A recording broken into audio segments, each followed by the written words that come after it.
Hello everyone, welcome back. स्वागत है आपका एक बार फिर से अपने इस यूट्यूब चैनल पे। फाइनली 18 अगस्त 2022 के रेलवे ग्रुप डी के फर्स्ट शिफ्ट के एग्जाम समाप्त हो चुके हैं और आज हम उसी शिफ्ट के एनालिसिस के बारे में बात करेंगे। चलिए बिना किसी देरी के वीडियो को शुरू करते हैं। सबसे पहले हम बात करेंगे जीके के फोर्थ की। तो एक क्वेश्चन पूछा गया कि बांदीपुर नेशनल पार्क कहाँ स्थित है। तो कर्नाटक इसका सही आंसर हो जाएगा। बांदीपुर जो नेशनल पार्क है वह कर्नाटक में स्थित है। इसके बाद एक प्रश्न पूछा गया कि वर्षा वर्मन किस खेल से संबंधित है। तो वर्षा जो बर्मन है वो शूटिंग से संबंधित है।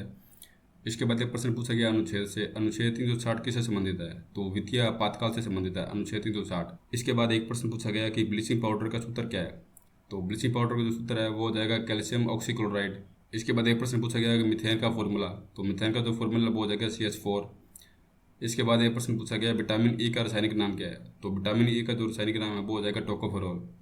इसके बाद एक प्रश्न पूछा गया कि भारत का वृक्षारोपण में स्थान कौन सा है। तो इसके ऑप्शन मेरे पास गिवन नहीं है, आप नीचे कमेंट बॉक्स में बताइएगा। इसके बाद एक प्रश्न पूछा गया कि आर्य समाज का संस्थापक कौन है। इसका जो सही आंसर है वो हो जाएगा दयानंद सरस्वती। इसके बाद एक प्रश्न पूछा गया कि भारत का दक्षिणतम बंदरगाह कौन सा है। तो भारत का जो दक्षिणतम बंदरगाह है वो हो जाएगा तूतीकोरिन, जो कि तमिलनाडु में स्थित है। इसके बाद एक प्रश्न पूछा गया कि सबसे अधिक क्रियाशील धातु कौन सी है। तो सबसे अधिक क्रियाशील धातु जो है वो सेसियम है, जिसकी परमाणु संख्या 55 है। इसके बाद एक प्रश्न पूछा गया सोडियम बाइकार्बोनेट का फॉर्मूला क्या है। तो सोडियम बाइकार्बोनेट का फॉर्मूला जो है वो NaSCO3 सोडियम बाइकार्बोनेट का फॉर्मूला हो जाएगा। इसके बाद एक प्रश्न पूछा गया कि मौलिक कर्तव्य किस भाग में है। तो मौलिक कर्तव्य जो है वो अनुच्छेद 51A के अंदर और भाग 4A के अंदर है। ठीक है। एक प्रश्न पूछा गया लोसर त्यौहार कहाँ मनाया जाता है। तो जो लोसर त्यौहार है वो लद्दाख में मनाया जाता है।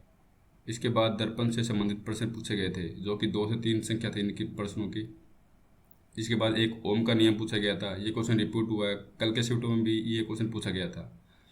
अब बात करते हैं मैथमेटिक्स के एनालिसिस की। तो नंबर सिस्टम से 3 क्वेश्चन पूछे गए थे। SI और CI से 1 से 2 क्वेश्चन पूछा गया था। पाइप और सैटर्न से 1 क्वेश्चन पूछा गया। प्रॉफिट लॉस से 2 क्वेश्चन पूछे गए। सिंप्लीफिकेशन से 2 क्वेश्चन पूछे गए। टाइम एंड वर्क से 2 क्वेश्चन पूछे गए। टाइम स्पीड एंड डिस्टेंस से 2 से 3 क्वेश्चन पूछे गए। एवरेज से 1 से 2 क्वेश्चन पूछा गया। ट्रिग्नोमेट्री से 1 क्वेश्चन पूछा गया।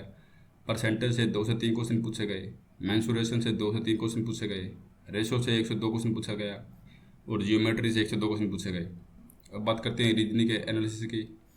तो सिलोजिज्म से 2 से 3 क्वेश्चन पूछे गए। वेन डायग्राम से 1 क्वेश्चन पूछा गया। क्लासिफिकेशन से 1 क्वेश्चन पूछा गया, जो कि जीके पे बेस्ड था। इसके बाद ओड वन आउट से 3 क्वेश्चन पूछे गए। कोडिंग डिकोडिंग से 3 से 4 क्वेश्चन पूछे गए। ब्लड रिलेशन से 1 क्वेश्चन पूछा गया। एनालॉजी से 2 क्वेश्चन पूछे गए। सीरीज से 2 से 3 क्वेश्चन पूछे गए। कैलेंडर से 1 क्वेश्चन था। स्टेटमेंट एंड कंक्लूजन से 3 से 4 क्वेश्चन थे। डायरेक्शन से 2 क्वेश्चन थे। सीटिंग अरेंजमेंट से 2 क्वेश्चन थे। मिरर इमेज से 1 क्वेश्चन था। आई होप आपको ये वीडियो अच्छी लगी होगी। मिलते हैं नेक्स्ट वीडियो में, तब तक के लिए जय हिंद।